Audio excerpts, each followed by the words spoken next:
Hey, Nick, AJ had said on Wednesday that, you all right? Yeah, Mike? shocked the heck out of me right there. All right. AJ had said that he was giving an example of your loyalty, and he pointed to the last Seattle play in which he said that him and Jalen were kind of improvising there, checked to a play, probably wasn't the time and place to do it, and yet the following press conference, you kind of like took the bullets there and maybe not explaining it in the way that you probably could have because you were protecting your players. Like, why do that? Yeah, I think that's what a lot of coaches do, and that's what something I've always done and always thought. When a coach did that for me, was appreciative of it, but also knew that coach was going to correct it after the fact. But knowing that, when I played, and that was a long time ago, knowing a coach had my back was really important to me. And you're a product of things that you went through, and I know that's important. I felt like that would be important to them as well. And then we just move on and we correct the mistakes that we make from that, myself and the players. How'd you handle that? And is that difficult to the prideful way when you really know exactly what happened and you can't explain it? No, because pride is a thing that's always dangerous, and I've seen too many times where pride is something that deteriorates teams, and so you have to put pride aside and you have to just say, what you believe, how you believe to do it. And so, no, I don't find that hard because we're a team, and like I say to you guys all the time, the best thing I can be right now at 42 years old is be part of a football team that's special, and that's just what teams do, and that's what good teams do. So Nick, the other part of it is why they're improvising in that moment. Is that something that you are okay with? What type of freedom does Jalen have in that respect? Yeah, he has total freedom to do what he needs to do when to make a play, and sometimes that's going to work, and sometimes that's not going to work. Like freedom, is being able to go up to the line. Like it's very rare that, not very rare, but when you're have success on offense, you're going to see different things that you didn't anticipate getting on tape. I mean, that's happened to us multiple times this year where there's things that are happening that you don't anticipate on tape. And sometimes you make those adjustments on the sideline. Sometimes the player makes the adjustments. And that's what you work so hard through the training camps and OTAs. Like, here's what we like versus this. Here's what we like versus this. Yes, this has answers versus this, or this has answers versus everything, but this is an ideal thing to get to in these scenarios. So you constantly talk about those things. And like I said, sometimes it works and sometimes it doesn't. Sometimes it's the right time to do it and sometimes it's not the right time to do it.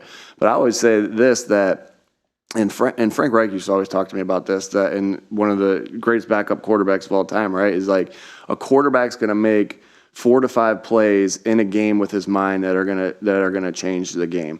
And sometimes that's something that he sees and it's part of a check, and sometimes it's something that he sees that he gets to. And I just think that's standard practice from high school football to college, probably more so in college football, to the NFL football. Like, does LaSalle change plays at the line of scrimmage? I don't know, but I think St. Joe's Prep probably does.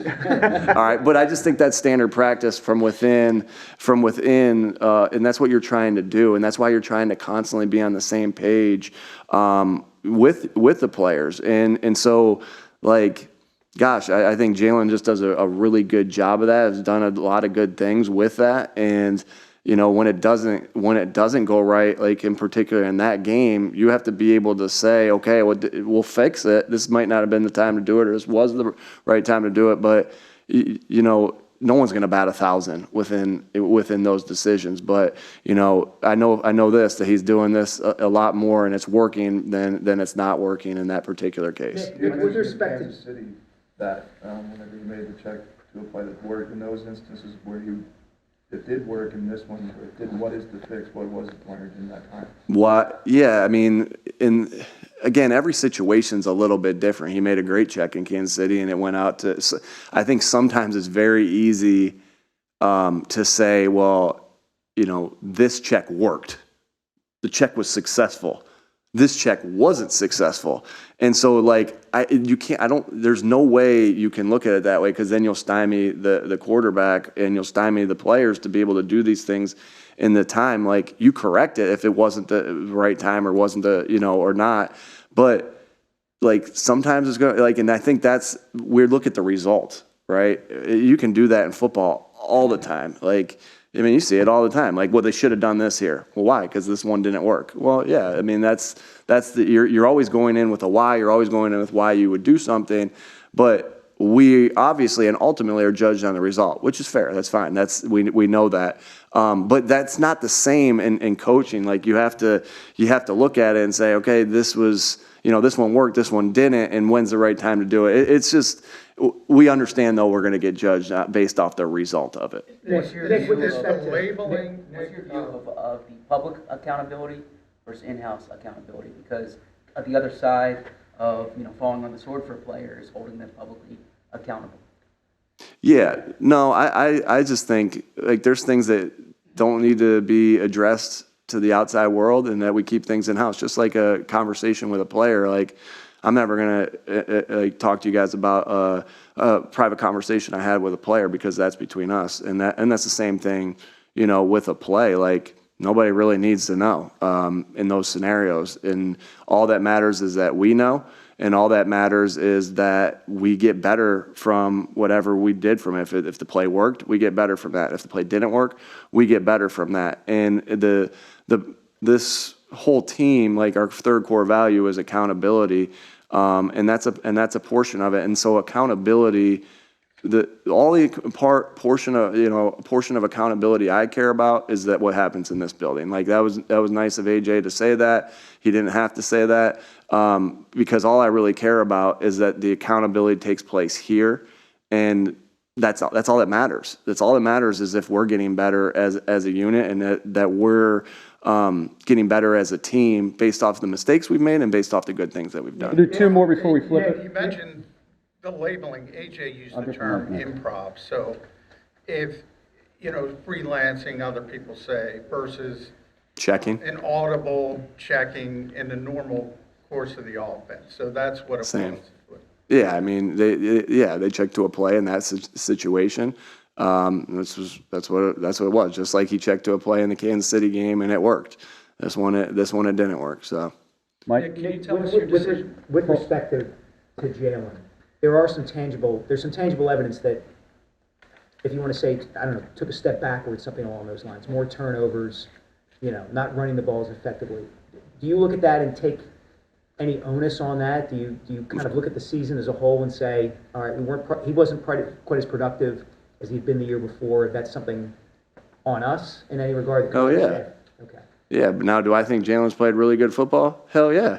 He's played really good football, right? And as a team, like I said, before we got into the little skid that we're in, he's the number one player in the, as people would talk through, as far as MVP. Now we're in a skid, and when you're on a team that's lost 4 out of the last 5, then that goes away. And if any player of ours plays bad, we take onus on that. Like, hell yeah. Like, I'm a little, not like that's our job to make them play well and help them play well. That we are there to serve the players. And whenever, that's why I say, like, I know you think maybe in times, like, when I say blame me for that, I truly believe that if a player's not playing to the best of his ability, that's on me. Now, that doesn't mean that we don't correct the mistakes that they made and hold them accountable and just say, hey, that's on me. That's not what you do. You go in and you correct the stuff. But, like, if the detail's off, it's a combination, right? Like, okay, well, the execution and the detail wasn't there, but did I coach it as well as I needed to? And so, yeah, anytime you feel, if AJ had a bad game, I would say that's on me.